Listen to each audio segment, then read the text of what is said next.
This one is, it talks about compromise in marriage. To what do you attribute the success of your long marriage? Said a young friend, half kiddingly. Compromise, I said uncompromisingly. No doubt about it. Then I tried to tell her about it and she dozed off. So I'm going to tell you. We started compromising even before we were married. Kip joined the Catholic Church and I joined the Republican Party, causing both of us misery.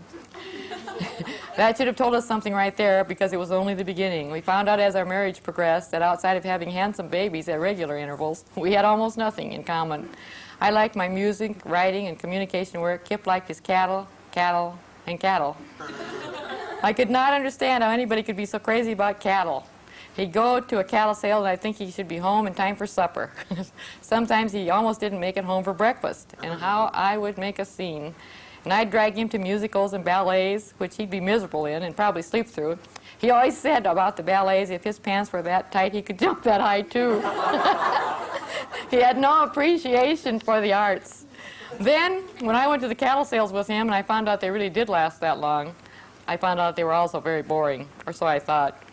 So we figured out a new approach to togetherness, which was apartness.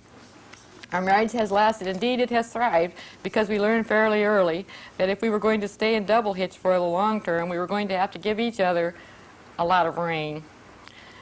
In all friendships, and especially in marriage, sometimes if you hang on too tight, you lose someone. But if you let them go, you can keep them forever. So we compromise about everything. It's not easy. Kip is neat and I am messy. He's orderly and knows right where to go and what comes next. I'm totally disorganized and I'm lost more often than not. He likes beef and potatoes. I go for salads and crepes.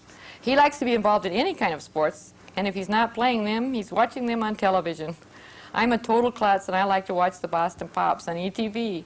He loves any game of cards, especially any game. He loves any kind of a game, especially cards, and he will play solitaire by the hour. Card games give me pains in the stomach. I can't even add the bridge score. He's a mathematical genius.